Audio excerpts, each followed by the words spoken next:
तो दोस्तों आज का ये जो वीडियो है ये किसी न्यूज़ पर आधारित नहीं है, बल्कि यहाँ पर हम लोग कुछ डॉट्स को जोड़ने जा रहे हैं जो कि पूरी तरह से संबंधित होंगे F-35 और उसकी कीमतों को लेकर, साथ ही उसकी उपयोगिता को लेकर, क्योंकि आजकल जिस तरह के वॉरफेयर इस समय लड़े जा रहे हैं क्या उसमें इसकी उपयोगिता बची है। और ये सारी कुछ चीजें और ये सारे डॉट्स जो मिलाने की बात मैं कर रहा हूँ ये कुछ ऐसी हवा में नहीं की जा रही है, बल्कि ये इलॉन मस्क की तरफ से दिए गए एक बहुत ही महत्वपूर्ण इशारे को लेकर है। तो चलिए आगे डिस्कशन करते हैं। आप बस इस वीडियो को एकदम एंड तक देखते हुए अपना ओपिनियन जरूर दीजिएगा नीचे कमेंट बॉक्स में। तो देखिए F-35 की अगर बात की जाए तो अमेरिकन वायुसेना हो, नौसेना हो, इसके लिए एक प्राइम वेपन के तौर पर इस्तेमाल किया जा रहा है। इवन अमेरिका के द्वारा तैयार किए गए F-35 इस समय बड़ी मात्रा में उनके द्वारा एक्सपोर्ट भी किए जा रहे हैं। ऐसा मान लीजिए आप कि F-16 की परियोजना के बाद F-35 अमेरिका का सबसे पॉपुलर और सुपरहिट फाइटर जेट माना जा रहा है। ऑब्वियसली क्योंकि ये दुनिया का एकमात्र ऐसा फाइटर जेट है जो 5th जनरेशन है और आपको बड़ी आसानी से उपलब्ध भी है। लेकिन दोस्तों इसे खरीदना, लंबे समय तक इस्तेमाल करना ये बहुत ही लेंदी सा है, क्योंकि ये खरीदने में भी बहुत महंगा है और अगर बात की जाए इसके उपयोग की, इसके मेंटेनेंस वगैरह की, तो ये भी बहुत ज्यादा महंगा है। एग्जाम्पल के तौर पर हम लोग अमेरिका की नौसेना और उसकी वायुसेना की बात करें तो अमेरिका की नौसेना वायुसेना के पास इस समय अलग अलग वेरिएंट वाले कुल 630 की संख्या में F-35 मौजूद हैं। इनका इरादा यह है कि कम से कम 1800 फाइटर जेट F-35 के अलग अलग वेरिएंट वाले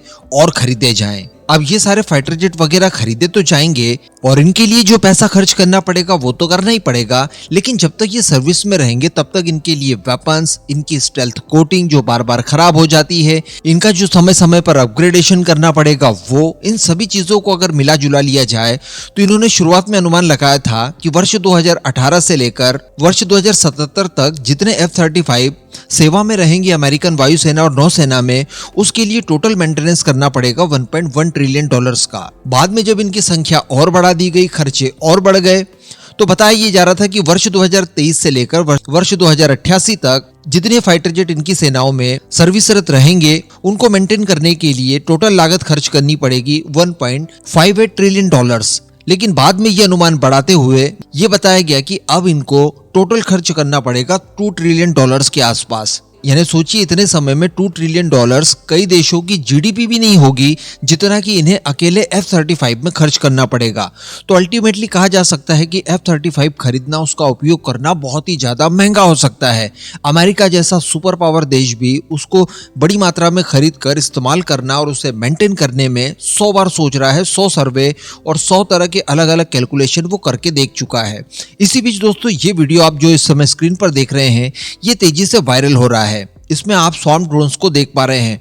बहुत सारे कामिकाज़े ड्रोन्स जो कि सुसाइडल ड्रोन माने जाते हैं, ये एक डेडलीस्ट कॉम्बिनेशन के साथ और फॉर्मेशन के साथ आपको उड़ते हुए और हवा में करतब करते हुए दिखाई देंगे। ये बहुत ही ज्यादा पॉपुलर हो रहा है इस समय।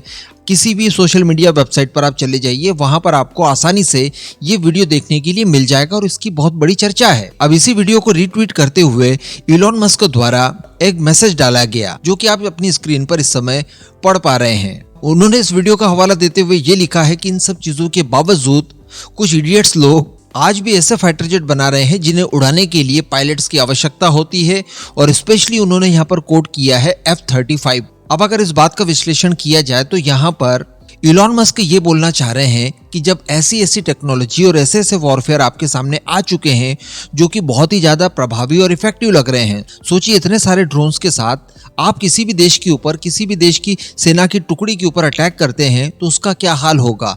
इन सबको रोक पाना इस समय नामुमकिन है। तो जब ऐसी टेक्नोलॉजी आपके पास आ चुकी है कम से कम दामों पर, तो ऐसी परिस्थिति में F-35 जैसे फाइटर जेट आप क्यों बना रहे हैं जो कि न केवल बहुत महंगे हैं बल्कि उन्हें उड़ाने के लिए पायलट की भी आवश्यकता होती है, जिसकी जान जोखिम में रहती है जब वो ऑपरेशन पर होता है। अब इलॉन मस्क की अगर बात की जाए तो नॉन टेक्निकल तरीके से आप समझने के लिए ऐसा जान लीजिए कि इन्हें डोनाल्ड ट्रंप एक बहुत बड़ी जवाबदारी दे चुके हैं। ये एक्चुअली अमेरिकन गवर्नमेंट में एक मुनीम का काम करने जा रहे हैं।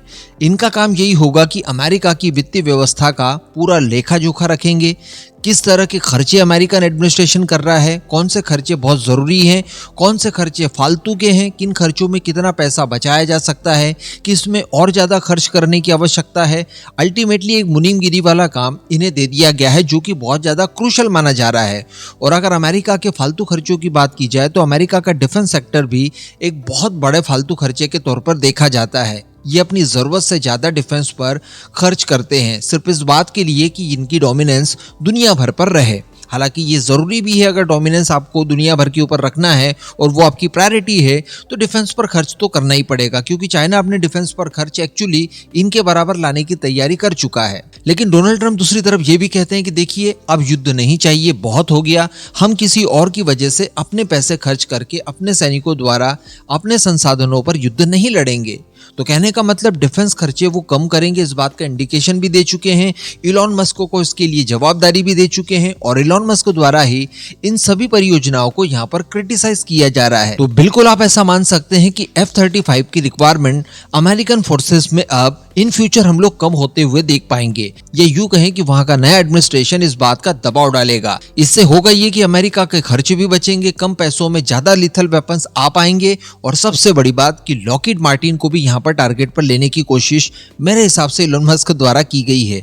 लॉकहीड मार्टिन के बारे में आप जानते हैं कि अमेरिका की एक दिग्गज डिफेंस कंपनी है और डीप स्टेट से इसके भी कनेक्शन बताए जाते हैं। साथ ही जब इलॉन मस्क द्वारा इस तरह का ट्वीट कर दिया जाता है तो ये पीआर बढ़ाने के बजाय कम करने वाला काम है। F-35 के मार्केट वैल्यू डेफिनेटली इसके बाद बहुत ज्यादा कम होगी। दूसरे कस्टमर्स जो इसको खरीदना चाहते हैं वो खरीदने से पहले सोचेंगे।